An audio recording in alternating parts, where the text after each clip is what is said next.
पाकिस्तान में इंसानी दूध के बैंक्स, दोबारा ये डिबेट ज़बान ज़द आम है।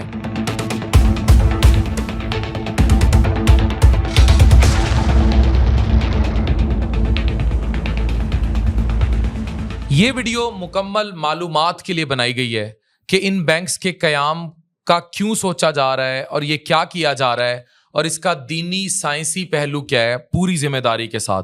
आप सबके लिए वीडियो बहुत अहम है, इसको शेयर कीजिए क्योंकि मैं पढ़ाने जा रहा हूं। लेकिन एक डिस्क्लेमर मैं आप सबको दूंगा पहले कि मैं इस सारे मामले पर अपनी जाती राय महफूज रखता हूं। ना मैं इसके हक में बात करूंगा, ना मैं इसके खिलाफ बात करूंगा, मैं सिर्फ आपको पढ़ाने जा रहा हूं।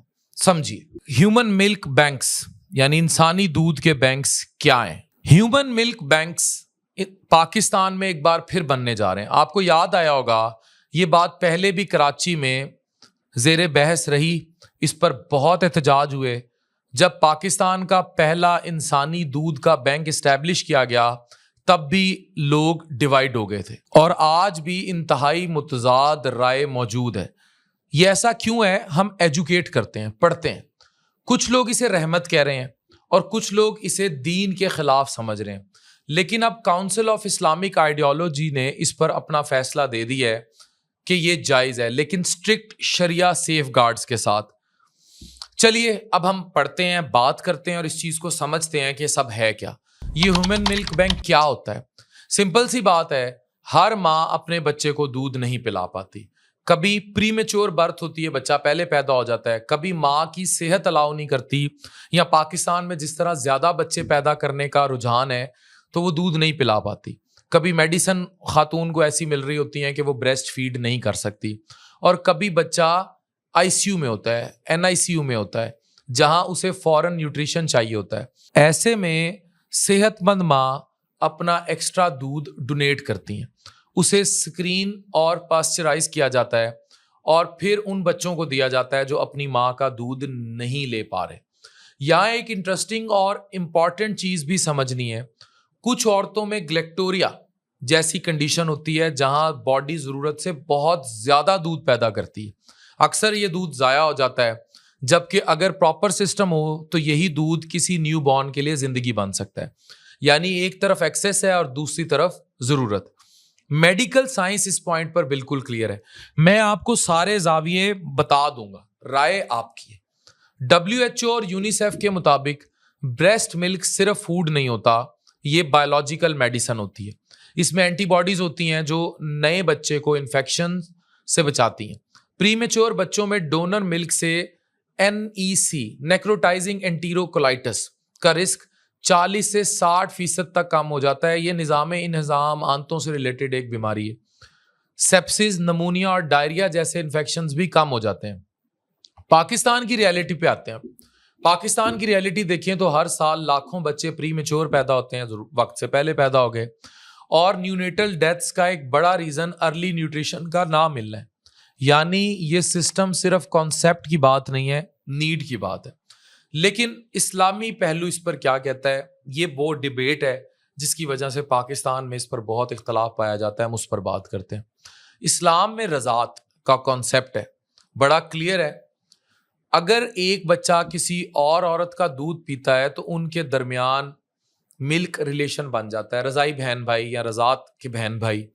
और इस पर इस्लामिक स्कॉलर बेहतर कमेंट कर सकते हैं। मैं सिर्फ आपको वो डाटा पढ़ा रहा हूँ जो हमने स्कॉलर से रिव्यू करा के और मेडिकल साइंस एक्सपर्ट्स के साथ रिव्यू करके ये डाटा इकट्ठा किया और मैं उस पर वीडियो आपको दे रहा हूँ।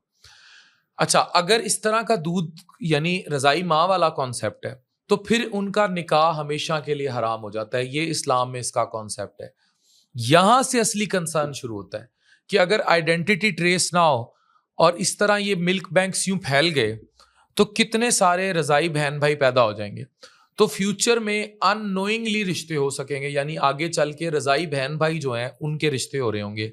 ये बहुत बड़ा कंसर्न है, इसीलिए इसकी पहले बहुत बड़ी स्ट्रॉन्ग अपोजिशन हुई थी।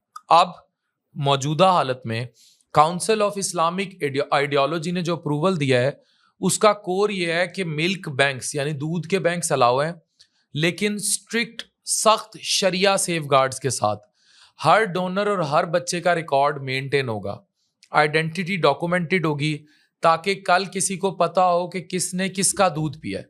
और ये सिर्फ पाकिस्तान का आइडिया नहीं है, बल्कि तुर्की ने इस कॉन्सेप्ट पर काम किया है, मलेशिया ने regulated milk sharing models develop किए हैं, यूएई में भी कंट्रोल्ड सिस्टम्स और डिस्कशंस एग्जिस्ट करते हैं जहां आइडेंटिटी ट्रैकिंग जरूरी होती है ताकि रजात या रजाई माँ ये कॉन्सेप्ट सेफ रह सके।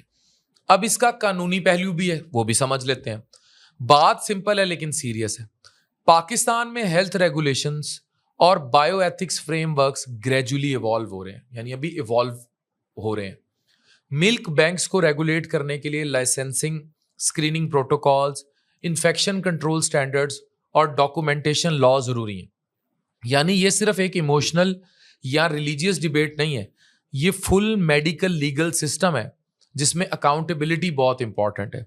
यहाँ सिर्फ दूध कलेक्ट कर लेना काफ़ी नहीं है, पूरा सिस्टम बनाना है। डोनर स्क्रीन होता है, HIV, हेपेटाइटिस B, C जैसे टेस्ट होते हैं, फिर पास्चराइजेशन होती है, फिर स्टोरेज और कोल्ड चेन, और सबसे इंपॉर्टेंट डॉक्यूमेंटेशन, जहाँ हर चीज़ ट्रेसेबल हो। अगर ये सिस्टम स्ट्रांग हुआ तो ये रहमत बन सकता है, अगर यहाँ लूप होल्स हुए तो ये प्रॉब्लम बन सकता है, हेल्थ वाइज भी, रिलीजियसली भी। अब बात बहुत सीधी है, एक तरफ एक बच्चा है जो सिर्फ दूध ना मिलने की वजह से जिंदगी हार जाएगा, दूसरी तरफ दीन की वो लकीर है जिसे क्रॉस करना हम अफोर्ड नहीं कर सकते।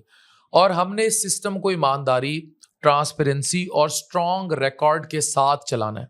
और अगर ये चला तो ये सिर्फ मिल्क बैंक नहीं बनेगा, ये जिंदगी बचाने का एक निज़ाम बनेगा। लेकिन अगर यहाँ गफलत हुई, सिस्टम लूज हुआ या रिकॉर्ड्स वीक हुए, जिसमें पाकिस्तान वीक है, तो ये खामोश रिस्क बन सकता है जिसका असर नस्लों तक आएगा। अब फैसला सिर्फ पॉलिसी का नहीं, या हमारी नीयत, जिम्मेदारी और असल उस अकाउंटेबिलिटी की ताकत का इम्तिहान है जिसके सामने हमें बहुत कुछ इवॉल्व करना होगा। इस वीडियो को ज़्यादा से ज़्यादा शेयर कीजिए। इस बहस पर आप क्या राय रखते हैं, कमेंट्स में जवाब दीजिए। Doctor Afan Qaiser with love to all of you, signing of.